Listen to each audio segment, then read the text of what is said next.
2 weeks in a row, getting used to it. I'm assuming you don't like getting used to it?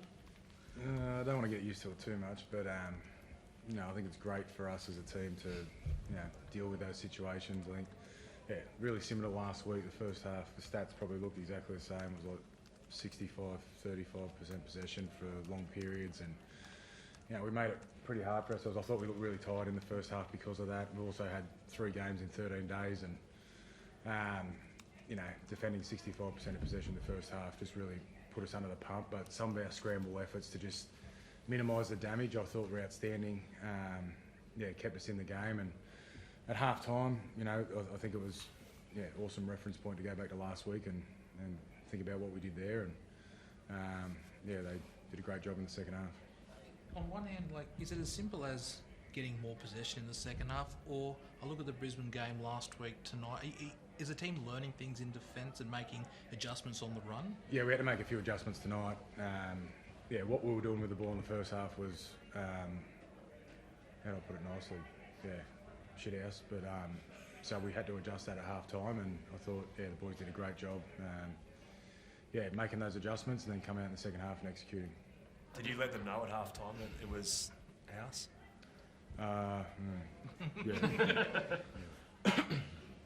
Kurt, how did you respond then? The first half, we just put too much pressure on ourselves early on there, and when you don't get that game cycle right, it makes it really hard towards the back end of halves to be able to attack well, because you've spent so much energy defending the whole first half there. But like Ciro said, he let us know pretty definitely that it wasn't great, and then made adjustments on the run. Cam, it was Stephen Crichton last week who sort of grabbed the game by the scruff of the neck, but Matt Burton looked like he did that tonight in the second half, just the way he sort of engineered that comeback. I thought Burton actually showed some good signs last week as well, but tonight, what we wanted to do suited him, and he really attacked. I thought in the first half he did some really good things as well. He had a couple of kicks there and chased his own kick and was really competing really hard.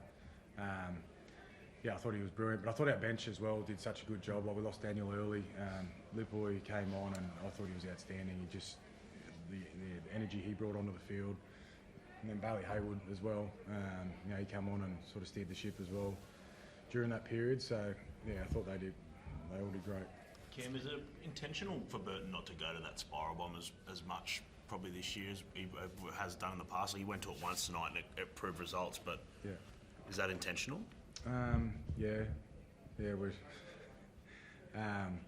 He's got a licence to do it when he feels it's the right time, but a lot of the time we just want to control where we put the ball.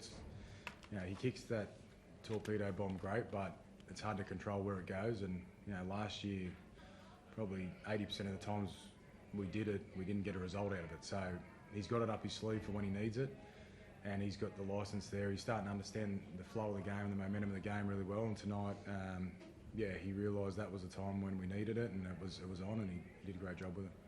Can I imagine it was quite deflating when you come back and then they score one of the greatest tries of all time? What does it say that you didn't let that concern you at all, and a couple of minutes later, bang, Birdo scores and you retake the lead straight away? I think after last week we kind of learned about the thing about ourselves that we're never really beaten. So we've proven that now 2 weeks in a row that we can come from anywhere. So it's given us a lot of confidence there. We weren't really flustered by it.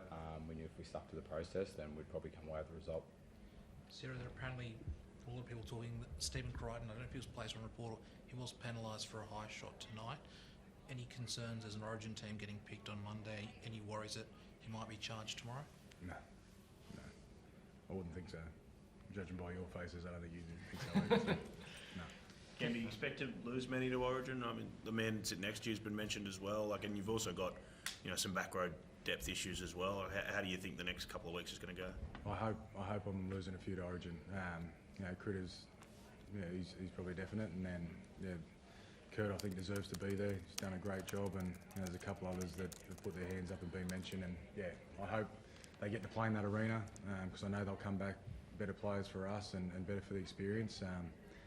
We are a bit short of depth at the moment. We've got a few suspended and a few injured, but it's a great opportunity for the guys that will come in if that's the case. Cam, can I just go back to that Mark Nolaney to us try? that'll be the highlight through a moment that probably gets played all year. Is there anything that you look at that you think your team can do to defend that, or is that just like a piece of absolute brilliance that if it comes off, they're going to score every time? Yeah, we could have done a bit better.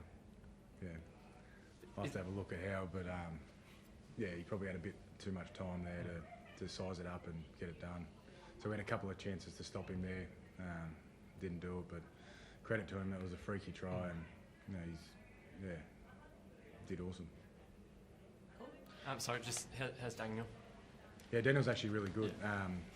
Yeah, he knew exactly where he was. He knew what had happened, but yeah, he just stumbled. And the good thing is he's feeling really good in there. So obviously miss him next week, but he's done a great job for us so far. Another injury issues? No, all good.